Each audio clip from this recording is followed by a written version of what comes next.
In a recent interview with the New York Times Magazine, the literary agent Andrew Wiley, who represents clients like Bob Dylan and Salman Rushdie, said he didn't believe the work of great writers is in danger of being replicated through the mechanisms of artificial intelligence. He also argued that other writers might not have the same privilege. Take the bestseller list, he said. That's a little susceptible to artificial intelligence because the books on it are written without any particular gift in the nature of their expression. The worse the writing, the more susceptible it is to artificial intelligence. Wiley is calling out popular genre writers like Stephen King and Danielle Steele, who he believes lack the literary talents and style of some of his lauded blue chip clients. And whether or not this is a legitimate criticism, Wiley's point raises an interesting question. Does AI writing have a distinct style? Well, if it does, one of the most obvious characteristics of AI style would be its ability, or lack of ability, to mimic other styles. This makes logical sense. If you ask Chat-GPT to write an outline or a first chapter for a mystery novel, it will draw on the countless examples of mystery novels in its database, novels on which the app was trained. But when I think about AI style, I'm more interested in whether generative AI has its own house style. Are there common characteristics of Gen AI writing that we see regardless of how we prompt the program, or even in spite of which program we use? Maybe it's easier for most of us to identify AI style when we see it in images. If we look at this image, for example, besides the obvious watermark at the top right, what about the image suggests it may be AI? Is it the missing fingers, the missing rungs on the chair behind her? Is it the novel way she decides to write with her pencil upside down? Here's another example, this one from a New York Times quiz testing your AI literacy. Do you think this is a real photo, or is it an AI-generated image? Well, it looks a bit blurry, but this is not AI. How about this one from the same quiz? Is this a real photo or an AI generation? Well, this one is AI, because an American president would typically not be wearing military fatigues. So, what does this teach us about AI style? Well, perhaps that one of the easiest ways to characterize this style is by examining its flaws. In AI generated images, hallucinations, improbable situations, they may seem relatively obvious to us. Of course, we may be soon at a point at which errors like this are no longer very common, making it harder for us to discern the real from the AI, especially on social media when we don't have time to scrutinize the hundreds or thousands of images to which we're exposed every day. What does this mean for AI generated writing? Well, as Wiley suggests, there does seem to be something generic about AI writing, and many writing professors will back this up. Currently, it's often apparent when a student may have been using ChatGPT, even if the student is using a humanizing app or altering their prompt to somehow avoid detection. Now, why is this? What defines that GPT style? Well, why don't we go ahead and ask GPT itself? The ChatGPT house style is clear, engaging, and informative, emphasizing accuracy and readability. It blends a neutral yet friendly tone with concise and precise language. The style prioritizes clarity, ensuring that information is accessible to a broad audience without sacrificing depth or detail. Complex ideas are broken down into manageable, well organized sections, often using bullet points or numbered lists for clarity.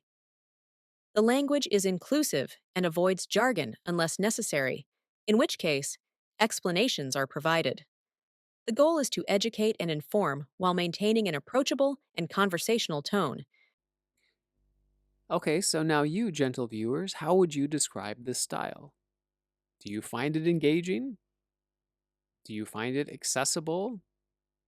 And if so, in a positive or negative way? A recent study by Cambridge University Press identified a few formal traits of GPT's writing style. GPT writing shares certain lexical characteristics.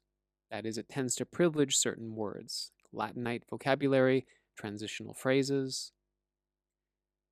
On the rhetorical front, GPT will sometimes repeat ideas, words, or phrases. It could be pleonastic, that is, using more words than necessary, or using redundant words. I ate 4 different slices of pizza as opposed to 4 slices of pizza. Finally, and to Wiley's point, the researchers suggest that there's something overly generic about GPT's voice, that it echoes the bland, clipped, and objective style that characterizes much generic journalistic writing found on the internet. So that's the form. How about the content of the writing that GPT generates? Well, on the more positive side, we could say that the information gathering and reflective skills of GPT are not too bad, but that the analytical and compare contrast skills are weaker. Now, this will change as the app evolves, and in many ways, it seems silly to make a video trying to identify a style that's constantly changing. This is the problem really for anyone doing research on generative AI, because just as you're ready to publish your findings, the subject you're researching is no longer the same. The more we use AI, the more we help it improve. But ultimately, what interests me is not how our writing is changing GPT, but how GPT may be altering our writing, even for those of us who don't use GPT very often. Whether we are esteemed literary agents or just casual readers, one of the things we value in writing is originality. If GPT does privilege certain words like innovative, notable, or versatile, will those words lose their currency in academic writing? Will they eventually become weasel words or cliches to avoid because they don't sound human any longer? On the other hand, will AI apps evolve to privilege novelty and originality at the expense of generality? And at a certain point, will selecting the best AI writing be equivalent with producing the best original writing? Will there be a difference between curation and creation? Lately, I've been prompting GPT to impersonate famous writers, giving it tips to help it capture the style of those writers. And predictably, the results have been mixed.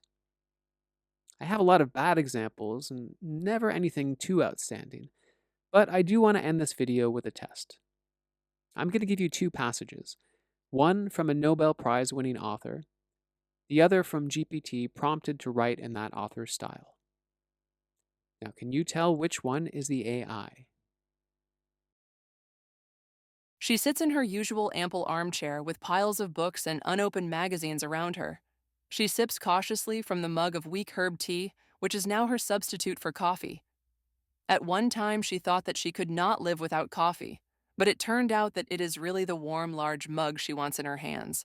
That is the aid to thought or whatever it is she practices through the procession of hours, or of days. Tying your shoes is like weaving delicate threads of order into the tapestry of a chaotic morning. Each loop and pull a small act of defiance against the world's relentless unraveling. Well, can you tell which one is the AI? And more importantly, what is it about the style of these passages that informs your choice? That's all for now. Thanks for watching, and good luck with your prompting and your writing. Getting right.